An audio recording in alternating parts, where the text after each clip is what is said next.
Good morning, Mighty Cardinals. Today is Tuesday, March 24th, which means that we've been out of school for a week. I'm sure there are a lot of things that you miss about school, such as my warm, smiling greeting in the morning, me telling you to hurry up and get to class, me telling you to take your hat off, and me telling you to make sure to bring a note if you're going to be absent. There's all sorts of things that I'm sure you miss about school. I miss you too. Today for our announcements, I'd like to remind all of you to keep a close eye on your Google Classrooms and to make sure that you contact your teachers with any questions that you might have. They're waiting and willing and wanting to help you. Second announcement is a reminder about food service that I'd like to share with parents and students. We have staff that's working very, very hard to make sure that all of our students who need it are supplied with breakfast and lunch every day. Now, there are a few different places where you can pick up lunches for your students. One of them is right at the high school. On the south side of the building, next to the kitchens, you can ring a doorbell and between 11 a.m. and 1 p.m. and pick up bags of lunch and breakfast. The town of Reesburg Hall, N13719 Gorman Avenue, between 11:30 and 12 o'clock. Also, the Thorpe Catholic School, 411 East School Street, between 10:30 and 11 a.m. The town of Withy Hall, which is N15590 Bachelors Avenue, between 11:30 and 12. And lastly, St. Bernard Catholic Church, 109 North Church Street, between 10:30 and 11 a.m. Please thank our bus drivers and our cooks, if you see them, for providing us with this wonderful opportunity to get lunches and breakfasts out to all the kids who need them. Today's fun fact is going to be from Mrs. Matheson.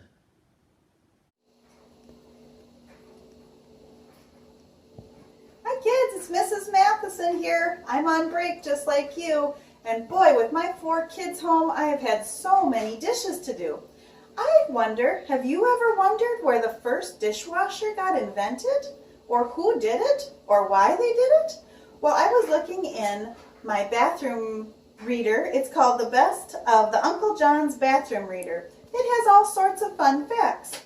It says here that the birth of the dishwasher was invented by a woman. What really is the mother of invention when it comes to the invention of the dishwasher? Necessity had nothing to do with it. It was because she had chipped china. Josephine Cochran was a wealthy socialite from Illinois, and she gave lots of dinner parties, and she was very proud of her china. But her servants weren't very careful with her china, and so she was tired of her china getting chipped and broken, and so she thought the only way she could fix the problem is to wash them herself. She hated washing dishes though. So she said, why isn't there some sort of machine to wash the dishes for me? Well, that was how it started. Actually though, the first dishwasher was patented in 1850 by Joel Houghton, but it was a wooden machine that just kind of splashed water on the dishes, and it didn't work very well. So Josephine Cochran decided to invent a better one. Maybe I'll keep reading and learn more about that. Hope you're having a great break. Bye guys. Miss you. Thanks a lot, Miss Matheson. Today's joke of the day is brought to you by Carter T. in 7th grade. Why did the Scarecrow get an award? Because he was outstanding in the field. Good one, Carter. Today's Mr. Foster's Quarantine Corner is going to bring you a special recipe. All right, welcome back. On today's episode, I'm going to be sharing a recipe with you. Something that a lot of people don't know about me is that I really like to cook. In fact, I do the majority of the cooking at our house. It's something that I've always loved ever since I was a little kid. And I think that I got my love of cooking from my dad. He always loved to cook big meals, and he even owned a couple of restaurants when he was younger. One of them was a Mexican restaurant, and the other was a kind of like a mom and pop's cafe. but one of my family's favorite recipes is chili.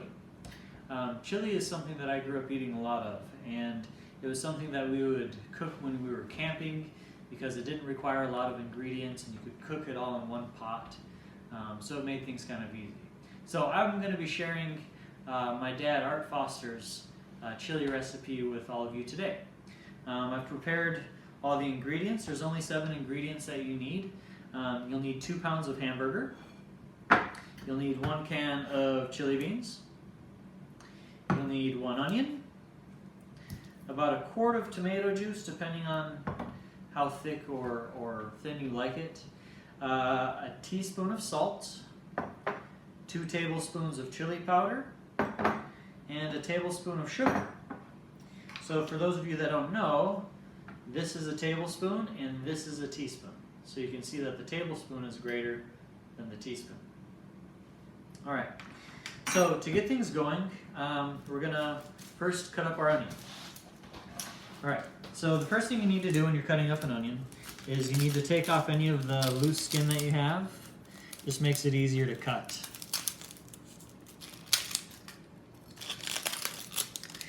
And you have it so that the ends of the onion are pointing from side to side, and you cut off those ends.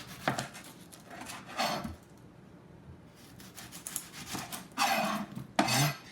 After you cut off the ends, you can turn it onto one of the flat sides, and you cut it in half so that you're going from end to end.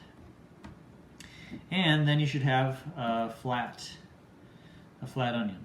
Now, one thing that I like to do is I like to take off the very first outer layer of skin. It's kind of flaky and thin and tough, and I don't really like cooking with it. So I just take the knife and I put it under that first layer of skin and take it off. Okay. Now, I think a lot of people all cut their onions different ways. I'm trying to get it into small little squares. So what I do is I'll take the half so that the ends of the onion, again, are pointed out to the sides, and I just cut it into about quarter inch width slices. Okay, and if you can, usually I don't have problems with this. If you can, try to keep the slices together because it'll make the next step easier. So once you've sliced up the half of the onion, if you can keep it all together, that helps. Then turn it so that your slices are going side to side. And then you again slice it about a quarter of an inch wide. Now, some people have a really hard time cutting up onions because of the acidity of the onion and the air kind of makes them start to tear up. One trick is to rinse your blade frequently. So if you start tearing up, if you rinse your blade, it'll actually help a little bit. So do that to both halves of your onion. Then again the other way, and you should have a nicely chopped onion. Doesn't have to be perfect either. So the next step that we're going to do is we're going to saute the onions with a hamburger, and we're going to brown the hamburger with it. So like I said, it's all in one pot, so just get a nice sized pot, put the onions in, and the hamburger. I've taken 1 pound of hamburger and 1 pound of venison just because I like the taste of venison, and it's a little bit leaner than hamburger.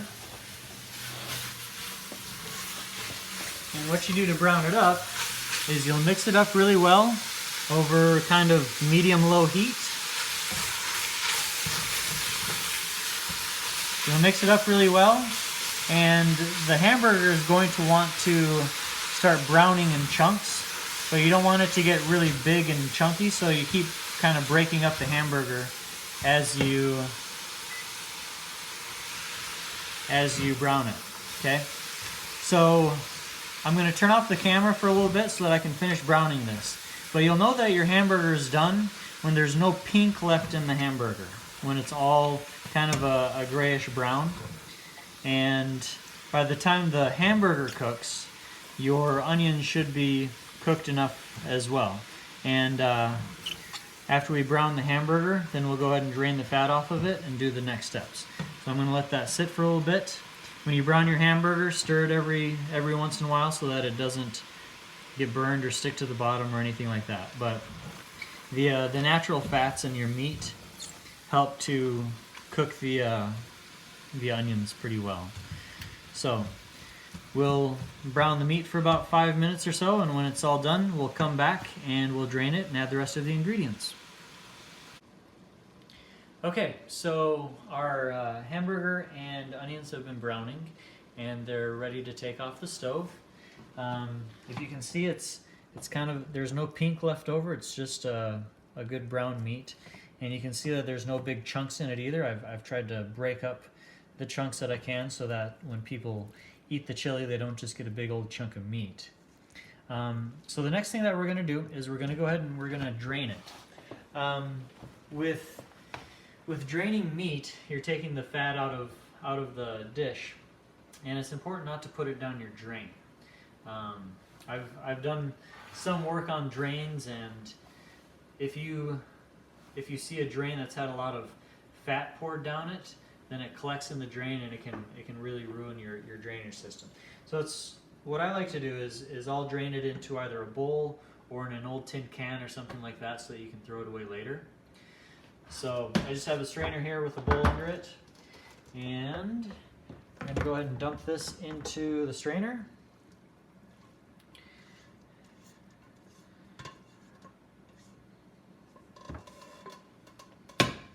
We're going to let that drain for a little bit. You can see the fat dripping out of it. When the fat's kind of done dripping, then we'll put it back into the pot and we'll add the rest of the ingredients.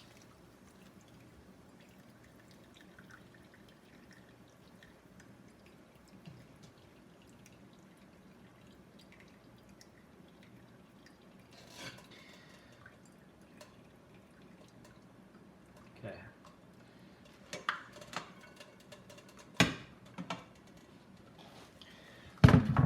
So we'll just set that off to the side to cool, and we'll take care of it later. Okay, so I've put it back in the same pot, and now it's time to add some of our other ingredients. So we'll start with our seasonings. We have our chili powder and our sugar.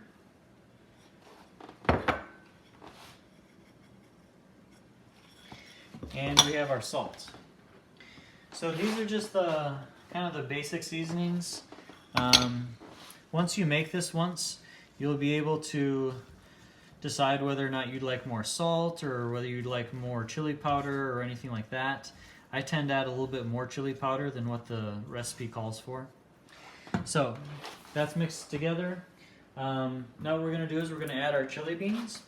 And chili beans come in the chili sauce for the beans.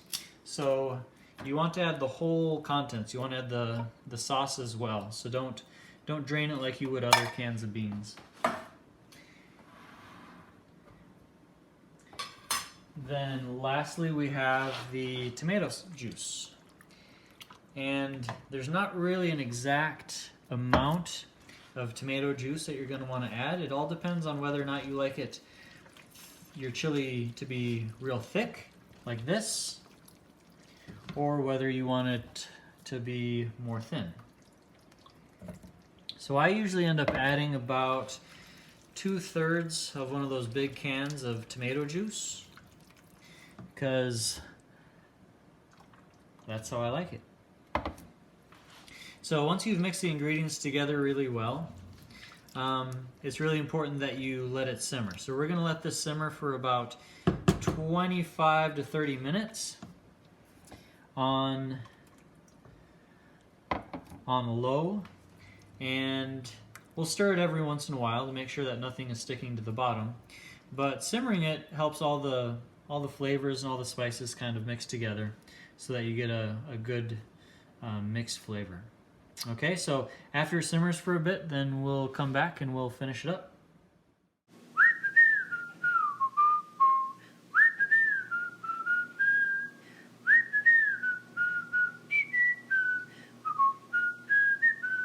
Alright, so our chili's been simmering for about 25 minutes. wanted to give you a look at it. Simmering is like a really, really low boil. Okay, so I only have this on low right now, but it's just little bits of bubbles coming through.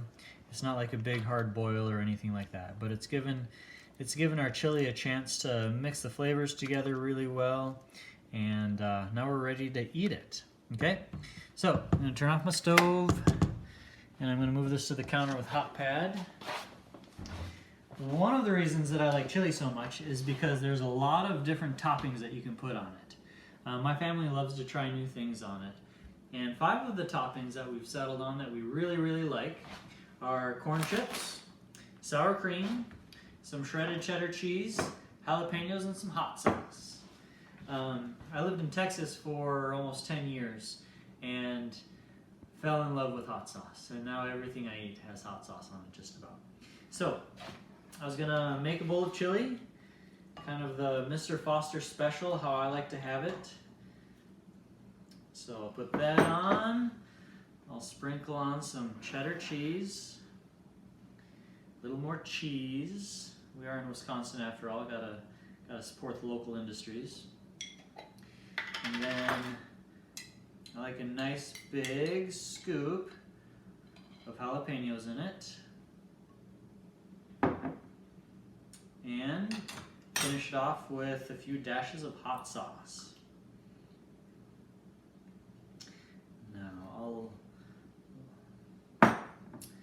So that's how I like my chili. Other people like to put corn chips in it. One of my daughters loves sour cream in it. So there's lots of different things you can do. But I hope you liked watching this recipe. It's really pretty easy to make. I mean, the hardest thing is chopping up the onions. But it's made out of one pot, you know. There's very little prep time put into it. You can use a lot of, canned ingredients and things like that. So I just love cooking, and this is something that I wanted to share with all of you because it's been a favorite of my family's. One thing that I forgot to mention, since this is Mr. Foster's Quarantine Corner, is before you do anything in the kitchen, make sure that you're washing your hands really good for 20 seconds. That'll help us to all avoid any germs that shouldn't get into our food. Thank you so much for joining us on another enlightening episode of Mr. Foster's Quarantine Corner. Remember, Cardinals, stay safe, stay sanitized, and stay smart. Mr. Foster's Quarantine Corner.